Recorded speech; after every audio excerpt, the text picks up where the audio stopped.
बार एक मैसेज आया, please excuse me. उसने जैसे उस मैसेज को देखा, उसके चेहरे का रंग उड़ गया। उसने नर्वस होकर शाइना से कहा, एक्चुअली मैं शाइना, हमें लगता है कि आपकी क्वालिफिकेशन और प्रोफाइल इतनी अच्छी है कि हमारी जॉब प्रोफाइल से मैच नहीं हो रही है। आप इस जॉब के लिए ओवर क्वालिफाइड हैं। I am sorry, I can not offer you this job. ये लेकर 5वीं बार था। यह इत्तेफाक नहीं हो सकता। शाइना ने अपना बैग उठाया और वहां से निकल गई। वो रास्ते भर यही सोच रही थी कि उसके पीछे जरूर शायद राजीव बंसल पड़ा होगा, या फिर वो रियांश ओबरॉय, जो कहीं भी उसे काम नहीं करने देना चाहते थे। क्या सच में उसके पास इतना फालतू का टाइम है? शाइना एकदम से चलते हुए रास्ते में ही जोर जोर से हंसने लगी। एक मामूली सी लड़की जिसे एक छोटी सी जॉब चाहिए, उसके पीछे भी बड़े बड़े लोग ऐसे हाथ धोकर पड़े क्योंकि उनका ईगो हर्ट हो गया। कितनी छोटी सोच होती है लोगों की। शायद मन ही मन बेहद उदास भी थी।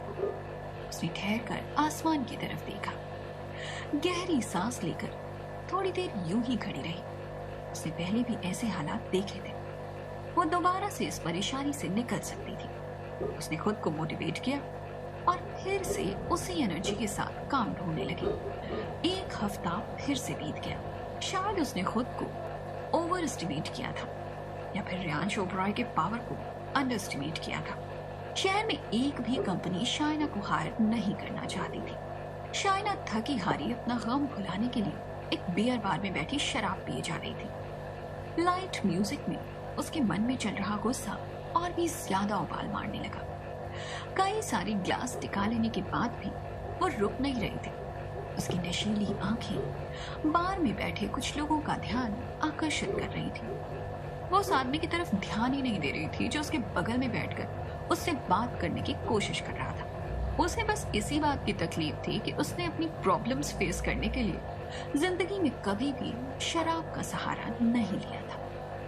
अब तो हालत ये थी कि शाइना जैसे ही किसी कंपनी में अपना नाम बताती, वहां के रिसेप्शनिस्ट ही उसे डर के मारे भगाने लगते थे, जैसे उसने रियांश ओबरॉय को नहीं, किसी खुदा को नाराज कर दिया। हाथ धोती है चमचागिरी की। शाइना को ध्यान नहीं था कि बार के कोने में बैठे कुछ बुरी मंशा रखने वाले लोग उसे घूर रहे थे। शाइना एक खूबसूरत लड़की थी, अकेली थी और देर रात किसी बार में बैठे शराब पी रही थी। वजह चाहे जो भी थी, लेकिन आज वो कुछ ज्यादा ही लापरवाह हो गई थी। लेकिन तभी शाइना को कुछ महसूस हुआ। दोनों कुछ बातें कर रहे थे, शायद उसी के बारे में। उसने हल्का सा पलट कर देखा तो एक कोने में 4 आदमी बैठे थे, जिसमें से एक आदमी शाइना को घूरे जा रहा था। उसने हंसकर शाइना की तरफ देखा और अपने दोस्तों से कहा, ऐसा लजीज कबाब तो यहाँ देखने को ही नहीं मिलता। उसके साथी ने कहा, पानी आ रहा है मेरे तो। इसके बाद वो चारों हंसने लगे। शाइना ने अपने फोन की स्क्रीन में देखा 1 बज रहे थे। उसने चुपचाप अपना बैग उठाया और वहां से चली गई। बाहर सड़क पर सन्नाटा छाया था। लगभग सारी शॉप्स बंद थी। शाइना ने अपने फोन से टैक्सी बुक करने की कोशिश करनी चाहिए, जिसकी वजह से उसके फोन की बची कुची बैटरी भी खत्म हो गई और फोन बंद हो गया। नशे में लड़खड़ाते हुए वो आगे बढ़ी, लेकिन थोड़ी ही दूर पर उसे एहसास हुआ कि कोई उसके पीछे पीछे चल रहा है। उसने हल्का सा नजर घुमाकर देखा तो कुछ दूरी पर वही 4 आदमी उसके पीछे पीछे आ रहे थे, जो उसे बार में घूर रहे थे। अरे यार, शाइना का दिल बैठने लगा। वो खामोशी के साथ आगे चलती रही। उसके पीछे चलने वाले आदमी सही मौके की फिराक में थे और शाइना भी नजर घुमाते हुए पूरी सड़क पर बचने का कोई रास्ता ढूंढ रही थी। उसका सारा नशा उतर चुका था। थोड़ी दूर पर एक क्लब दिखाई दिया, अर्ली पैराडाइज। अगर वो दौड़कर पहुंचेगी तो वहां के सिक्योरिटी गार्ड से उसे हेल्प मिल जाएगी, शाइना ने सोचा। उसने इंटरव्यू के लिए हाई हील्स पहनी थी। जॉब तो मिली नहीं, लेकिन दौड़ने के लिए भी ये यूजलेस थी। लेकिन इस हाई हील सैंडल का एक बड़ा अच्छा इस्तेमाल था। वो एकदम से रुकी। उसके पीछे आ रहे आदमी भी रुक गए। उन्हें समझ नहीं आया कि शाइना खुद ही क्यों रुक गई।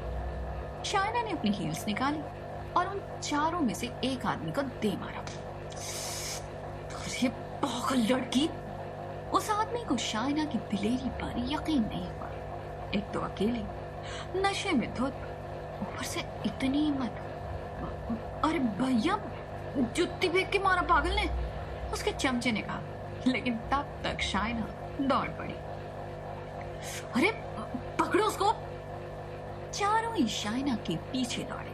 नंगे पांव शाइना के पैर में चोट लग रही थी, लेकिन वो जितनी तेजी से हो सके भागे जा रही थी।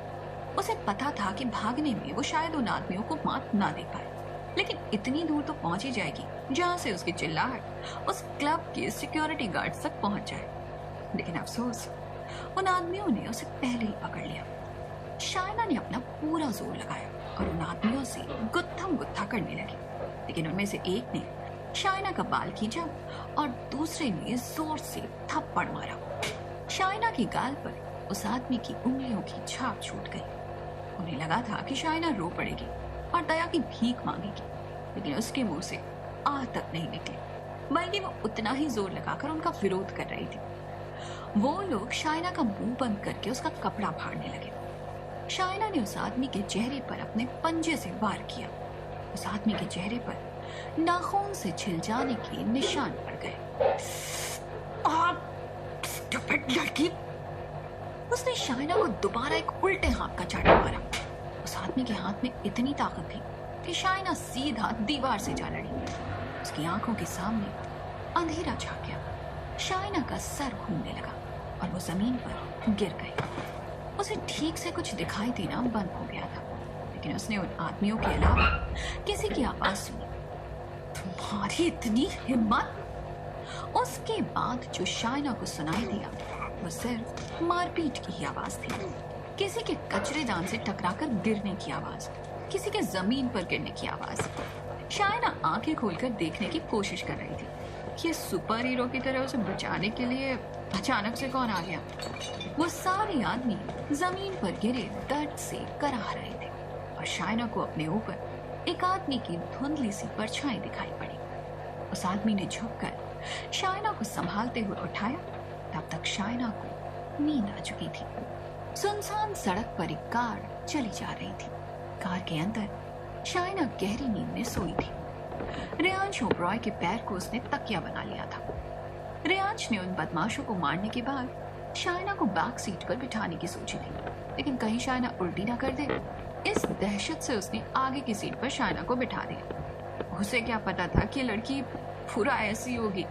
रेयांश संभल कर शाइना का सर अपने पैर से हटाना चाहता था, लेकिन उसे टच करने से भी उसे कोफ्त हो रही थी। शाइना ने नींद में ही करवट ली और उसके गाल पर उस आदमी के थप्पड़ के निशान रेयांश को दिखे।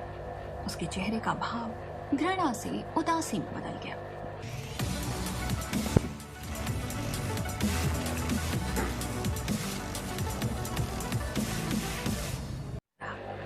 शायद उसे सहलाने का मन कर रहा था, लेकिन शाइना ने फिर से नींद में कुछ बड़बड़ाते हुए एक करवट ली और रेयांश दोबारा से ड्राइविंग पर ध्यान देने लगा। थोड़ी देर में रेयांश अपने घर पहुंचा।